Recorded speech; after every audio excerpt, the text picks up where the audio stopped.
What's up, YouTube? It's Fuzzymotion, and today we're going to be bringing you a free-for-all game on Hijacked. And right now I'm just trying to use some guns that I haven't used in a while. I haven't used the M27 in a while, so I figure I'd pick that up and try to give that a whirl.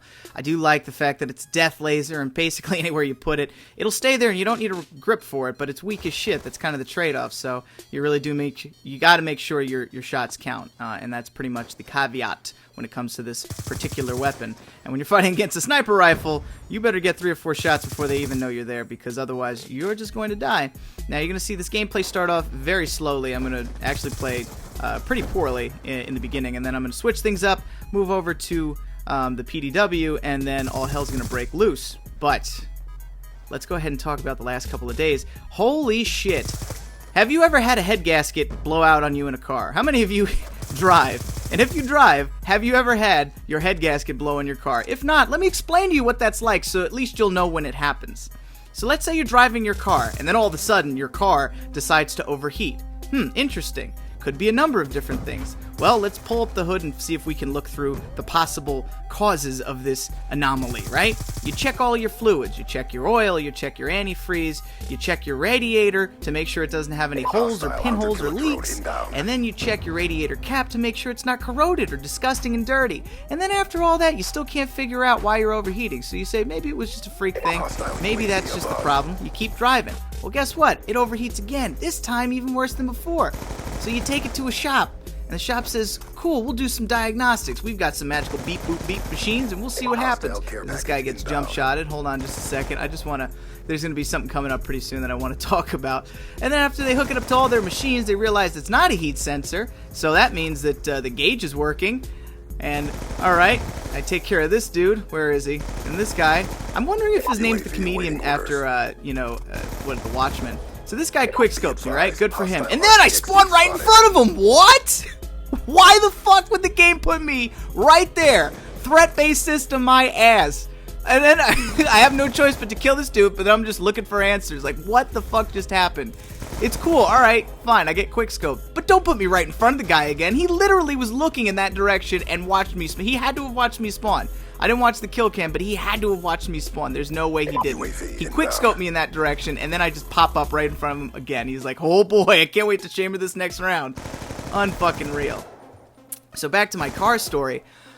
You realize that it's not any of those things, and once you hear the words head and gasket put into a sentence together, it's never a good thing. It's always expensive, it's always a laborious process, because even if you somehow have the part, which I don't even know what the part is, to be quite honest with you, I just kind of think of a pimple inside of the car's engine or something like that. I'm not a very mechanically minded person.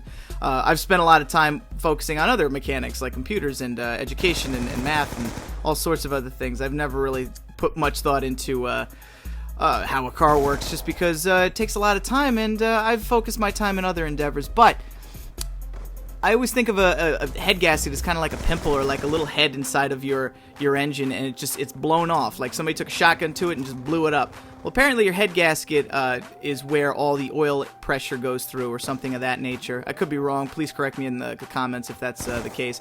And it's an expensive part, and on top of that, it's a bitch to get to, which means that it's going to take hours for a mechanic or a team of mechanics to take your engine apart and then install this thing and put it back together. There's also heads on either side of the engine or something along that line that need to be pressure tested, and they can't just, it's not just a part that, like a light bulb, you can be that can be replaced, that can be screwed in, and the other one just thrown out. It needs to be pressure tested to make sure it doesn't have any cracks or stress tests or anything like that, so that it's still good to go, that it's machined correctly.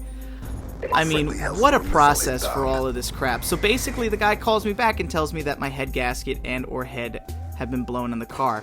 And since my car is so old, that it wouldn't be worth fixing on the car, because the value of the car is probably less than the parts and the labor that it would cost to fix it. So, you know, you're talking about a loss there. So now I'm posed with a very hard decision. What do I do next? Well, you know, I really don't know. And I live in an area where you have to have a car. You just have to. And I'm very disappointed, because this whole situation was kind of precipitated off of me choosing a mechanic, and a poor choice.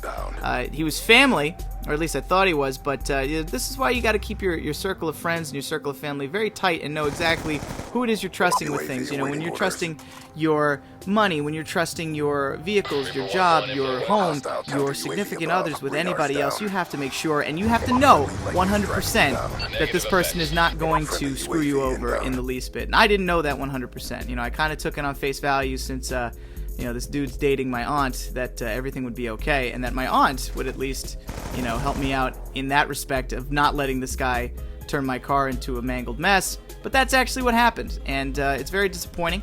Very disappointing from a standpoint of, you know, now, where do you go from here? You know, is he going to help out? Is he going to be like, all right, well, I'll do all the labor if you just get the parts? Or is he going to, you know, take responsibility for the fact that he fucked up the first time? Because that's originally what I brought him, the car that I bought, for him to do. That's originally what I wanted him to do, replace all the pumps and make sure that the head gasket's all right. So for that to go wrong again, it kind of falls on him. The responsibility kind of falls on him, but I mean, he's under no legal obligation unless I take him to court to fix those sort of things, because this is all word of mouth and out of pocket. So it's a very shitty situation. I've spent a lot of days, the past couple of days, a lot of hours at the mechanic shop. You know, looking around, kind of learning some things about my car and about cars in general, and waiting for these guys to do their work. It's just been a shitty situation all around, and I really don't wish it. I don't wish this on anybody. You know, especially when you depend on your car, you need your car. It'd be one thing if I could just take the bus and, you know, slump it for a couple of weeks on the bus, but that's not an option for me, you know. They don't have a bus system out here that comes up to my house. So there's the gameplay, guys. I end up going like 30-14, I believe. And after the PDW comes out, all hell breaks loose, like I said. If you like the video, don't forget to like, favorite, comment, subscribe. If you've ever had car problems or truck problems or any sort of engine problems, please leave your story in the comments. I'd love to hear about what type of hardships you've had to deal with, and maybe we could sympathize a little bit. It's Fuzzymotion, guys. And as always, YouTube, we'll see you in the next video.